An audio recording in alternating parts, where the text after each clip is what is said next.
हाल ही में अमेरिकी अखबार न्यूयॉर्क टाइम्स ने समाचार पोर्टल न्यूज क्लिक के चीनी कनेक्शन का खुलासा किया और इस अखबार ने रिपोर्ट में दावा किया कि समाचार पोर्टल न्यूज क्लिक को चीन से 38 करोड़ रुपए की फंडिंग मिली थी। पोर्टल के जरिए भारत विरोधी खबर फैलाने के लिए अमेरिकी कारोबारी नेविल रॉय सिंघम के जरिए फंडिंग होती थी, जो कि चीनी सरकार का समर्थक माना जाता है। ऐसे में देश की 255 जानी मानी हस्तियों ने न्यूज क्लिक के खिलाफ कार्रवाई की मांग को लेकर राष्ट्रपति और सीजीआई को चिट्ठी लिखी है। इन हस्तियों ने कहा कि पब्लिक डोमेन में जो ईमेल एक्सचेंज की जानकारी सामने आई है वो बिना किसी संदेह के साबित करती है कि इसमें शामिल जो लोग हैं वो लीडर नहीं बल्कि डीलर्स हैं। न्यूज क्लिक विवाद को लेकर देश में मामला और भी गर्मा गया है और सबसे अहम सवाल यह है कि चीन की पगार पर एजेंडा कौन चला रहा है और देश के साथ कौन धोखा कर रहा है। इनसाइड स्टोरी में आज बात होगी न्यूज क्लिक वाले धोखे की।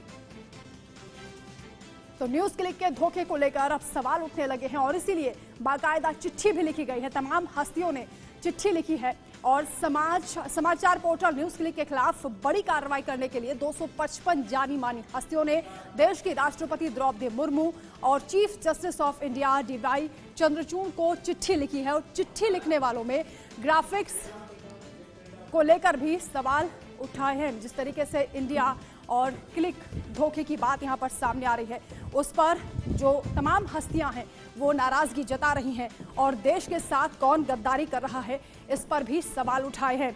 न्यूज क्लिक के खिलाफ सख्त कार्रवाई की मांग उठाई जा रही है क्योंकि जो तमाम बड़ी हस्तियां हैं उनकी ओर से चिट्ठी लिखी गई है। इसमें पूर्व जज भी शामिल हैं, 112 पूर्व नौकरशाह इसमें शामिल हैं और 129 पूर्व सैन्यकर्मी भी शामिल हैं। इनमें तेलंगाना के पूर्व न्यायाधीश के श्रीधर राव हैं और दिल्ली हाईकोर्ट के पूर्व जज एसएन ढींगरा हैं। तो चिट्ठी में कौन कौन है वो लिस्ट हम आपको दिखा रहे हैं। 112 पूर्व नौकरशाहों ने चिट्ठी लिखी है जिसमें उन्होंने कड़ी कार्रवाई की मांग उठाई है। 129 पूर्व सैन्यकर्मी हैं, वहीं तेलंगाना के पूर्व मुख्य न्यायाधीश हैं के श्रीधर राव। तो ये एक लंबी फेहरिस्त है जो अब मांग कर रहे हैं कि सख्त कार्रवाई न्यूज क्लिक के सामने होनी चाहिए, के खिलाफ होनी चाहिए, क्योंकि संसद तक ये मामला पहुंचा और संसद में निशिकांत दुबे ने भी इस मामले को बड़े गर्मजोशी के साथ उठाया क्योंकि देश के खिलाफ गद्दारी का ये पूरा मामला है।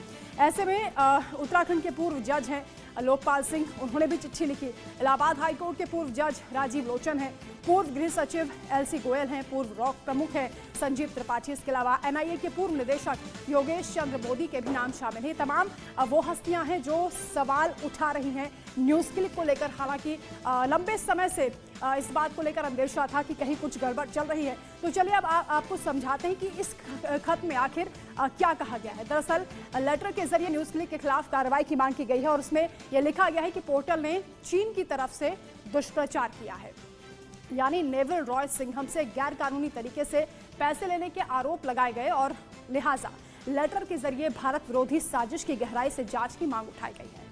इस खत में लिखा गया है कि देश विरोधी एजेंट्स को न्याय के कटघरे में लाया जाए। खत में यह भी आरोप लगाया गया कि राफेल सौदे पर न्यूज क्लिक की कवरेज सिर्फ एजेंडा थी, जिसके लिए पोर्टल ने चीन की तरफ से दुष्प्रचार के लिए पैसे भी लिए थे। यानी अब जो पूरी तरह से न्यूज क्लिक है वो एक्सपोज हो चुका है, उसका एजेंडा साफ हो चुका है। देश विरोधी जो एजेंडा यहाँ पर चलाया जा रहा था उसको लेकर भी यहाँ बड़े खुलासे हो रहे हैं। हालांकि शुरुआत से ही ये अंदेशा था, ये गड़बड़ लग रही थी कि कहीं ना कहीं न्यूज क्लिक कुछ ऐसी चीज़ों में शामिल है जो संदिग्ध हैं, जो देश के खिलाफ शामिल हो सकती हैं, क्योंकि जो तमाम जानकारियां न्यूज़ क्लिक की ओर से दी जा रही थी वो संदेह के घेरे में थी। ऐसे में अब जो कार्रवाई की मांग उठाई जा रही है तो उस पर भी सवाल उठ रहे हैं और कार्रवाई को लेकर हम बातचीत भी करेंगे। एसपी वेद जी हमारे साथ जुड़े हैं, पूर्व डीजीपी हैं जम्मू कश्मीर के। बहुत स्वागत है एसपी वेद जी आपका। एसपी वेद जी, न्यूज क्लिक का एजेंडा अब एक्सपोज हो चुका है और चीन के साथ मिलकर जो भारत के खिलाफ गद्दारी की गई है, जिस तरह से गलत न्यूज को रखा गया, प्रेजेंट किया गया है, उस पर कितनी सख्त कार्रवाई होनी चाहिए और क्या कार्रवाई हो सकती है, क्योंकि संसद तक ये मामला पहुंचा है और तमाम दिग्गज हस्तियों ने भी चिट्ठी लिखी है। जो न्यूज क्लिक कर रहा है ये पूरी तरह से देशद्रोह है। आप देखिए, चाइना हमारा कॉम्पिटिटर ही नहीं है, बहुत बड़ा दुश्मन है जो पाकिस्तान से ज़्यादा खतरा भारत के लिए रखता है। और ऐसे मुल्क के साथ एक भारतीय अगर इस तरह का पैसे लेकर उनका प्रचार, फेक न्यूज़ यहाँ स्प्रेड करें, कि चाइना की छवि अच्छी करे। चाइना ने वुहान वायरस जो है उसमें चाइना का कोई रोल नहीं है। कोविड-19 ने दुनिया को बर्बाद किया, तो उसको चाइना को अच्छा छवि बताएं।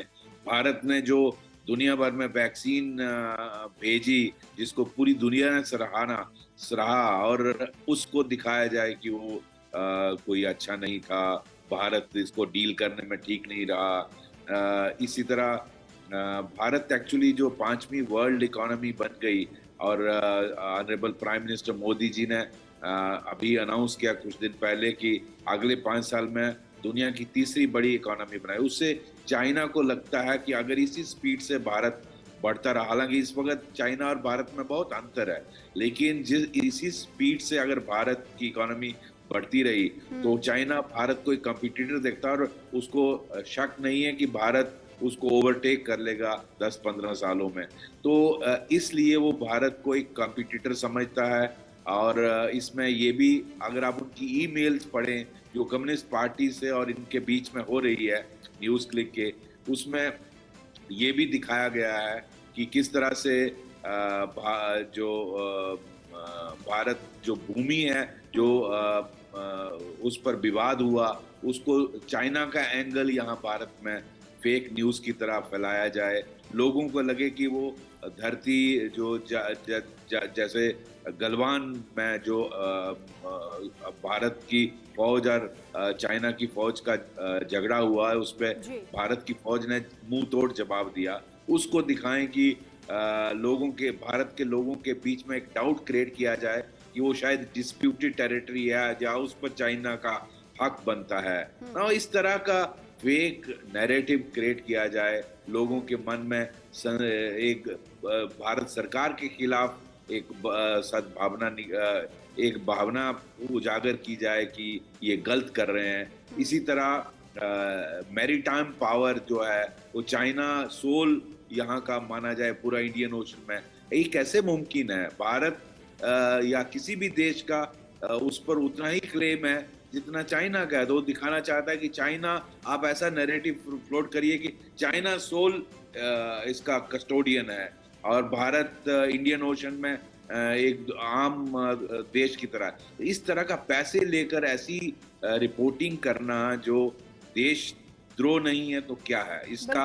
हम चाहते हैं, हम सब ने मिलकर ये महामहिम राष्ट्रपति जी को लिखा है कि आप इसमें ऑर्डर करें कि इन्वेस्टिगेशन हो। चीफ जस्टिस साहब को भी लिखा है भारत के कि आप इसमें एटलीस्ट एक फेयर इन्वेस्टिगेशन हो, पता चले सोर्स ऑफ मनी, और ये जो ईमेल एक्सचेंज हो रहा है। न्यूयॉर्क टाइम जनरली भारत के खिलाफ रिपोर्टिंग करता है, और उस जैसे पेपर ने ये एक्सपोज किया है कि किस तरह अमेरिका का बिजनेसमैन ने ये पैसे यहाँ, और जो करोड़ों रुपए हैं, आई थिंक एग्जैक्ट अमाउंट मुझे याद नहीं, अब 76 करोड़ या जी, आप इस एजेंडे को देश के खिलाफ देख रहे हैं या पीएम मोदी के नाम पर जो इस वक्त चीजें उठाई जा रही हैं? क्योंकि विपक्ष की ओर से भी जो सवाल उठाए गए उसमें कहीं ना कहीं वही एजेंडा दिखाई देता है जो न्यूज़ क्लिक की ओर से एक्सपोज हुआ है। यानी एक जो मैच यहाँ पर नजर आ रहा है वो पीएम मोदी के खिलाफ क्या ये पूरा एजेंडा है? ये देखिए, देश के खिलाफ सैबोटाज करने की कोशिश तो है ही है, लेकिन पीएम मोदी कोशिश कर रहे हैं भारत की इकोनॉमी को, भारत को एक वर्ल्ड इकोनॉमिक पावर बनाने के लिए, तो उसको भी सैबोटाज करने की कोशिश की जा रही है। और देश के खिलाफ तो साजिश है ही है। इसलिए हम चाहते हैं कि इसमें फेयर इन्वेस्टिगेशन हो, और अगर ऐसा फेक न्यूज़ पैडल की जा रही है जिसका नैरेटिव चाइना लिखता है और आपको पैसे देता है, कम्युनिस्ट पार्टी ऑफ चाइना, वहाँ की कोई कंपनी नहीं दे रही, वहाँ की जो रूलिंग पार्टी है कम्युनिस्ट पार्टी, वो आपको पैसा दे रही है। और क्यों दे रही है, उसका क्या मकसद है, और उनका नैरेटिव यहाँ क्यों फ्लोट किया जा रहा है? और जब हर भारतीय जानता है कि चाइना भारत के लिए पाकिस्तान से बड़ा थ्रेट है, तो इस स्थिति में आप उनसे पैसे लेकर यहाँ न्यूज चलाएंगे, एक वो भी फेक न्यूज चलाएंगे। फ्रीडम ऑफ प्रेस, हम सब उसके साथ हैं, फ्रीडम ऑफ प्रेस, लेकिन उसके प्रिटेक्स्ट में आप इस तरह की भारत के खिलाफ साजिश नहीं कर सकते, आप भारत का देश विद्रोह नहीं कर सकते। तो इसलिए हम चाहते हैं कि इसमें इनके खिलाफ कानूनी कार्रवाई होनी चाहिए प्रॉपर इन्वेस्टिगेशन के बाद, इसीलिए सभी जजेस साहबानों ने, सभी ब्यूरोक्रेट्स ने और सभी वेटरन्स ने, जो फौज के जनरल हैं, सब ने मिलकर ये चिट्ठी लिखी है। और हम इसमें चाहते हैं कि एक इन्वेस्टिगेटिंग एजेंसीज पूरी तरह इसमें तफ्तीश करें। और एसपी वेद जी, और बड़ी हैरानी की बात यह है कि इसी फेक न्यूज के आधार पर इन्हीं एजेंडा बेस्ड रिपोर्ट्स को लेकर सदन में सरकार से सवाल पूछा जाता है। वो विपक्षी पार्टियां जो सवाल पूछती हैं, क्या उसको वेरीफाई नहीं करती हैं? देखिए, इस मुल्क की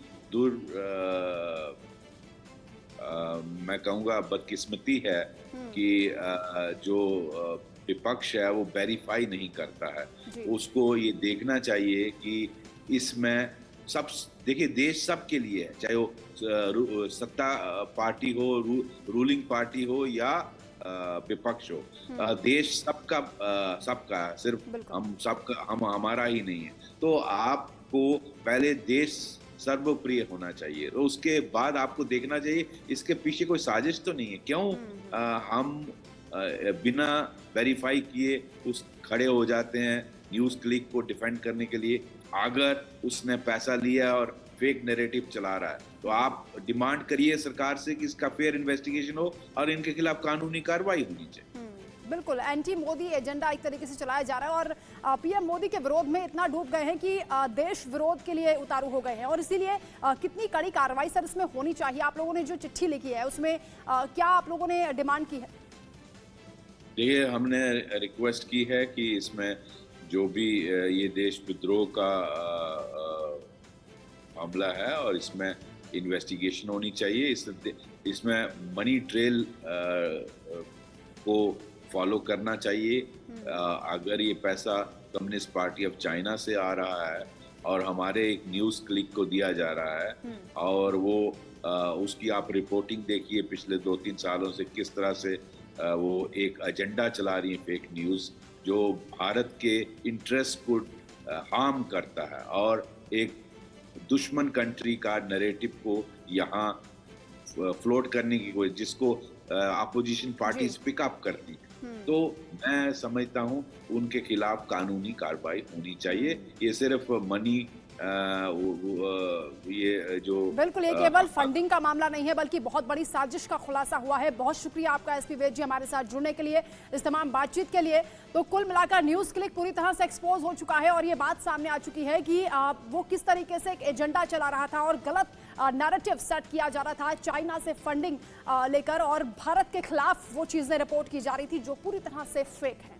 और दुर्भाग्य की बात यह है कि हमारी देश की विपक्षी पार्टियां इस मुद्दे को लेकर सदन में बोलती हैं और उसके साथ ही ये भी सवाल उठाती है कि इस रिपोर्ट के आधार पर सरकार जवाब दे। ये बड़ी हैरानी की बात है और इसको लेकर सवाल इसलिए भी उठ रहे हैं क्योंकि चीन को लेकर एजेंडा काफ़ी समय से एक्सपोज करने की कोशिश यहाँ पर की जा रही है, लेकिन वो अभी तक हो नहीं पा रहा था। लेकिन अब क्योंकि अंदेशा लंबे समय से था, न्यूज़ क्लिक को लेकर सवाल भी उठाए जा रहे थे। अब देखना होगा क्योंकि तमाम दिग्गज हस्तियों ने चिट्ठी लिखी है और राष्ट्रपति को भी, सीजीआई को भी चिट्ठी लिखी है, तो देखना होगा कि कब तक इस पर कार्रवाई होती है। और एक छोटे से ब्रेक के लिए खबरें जारी हैं।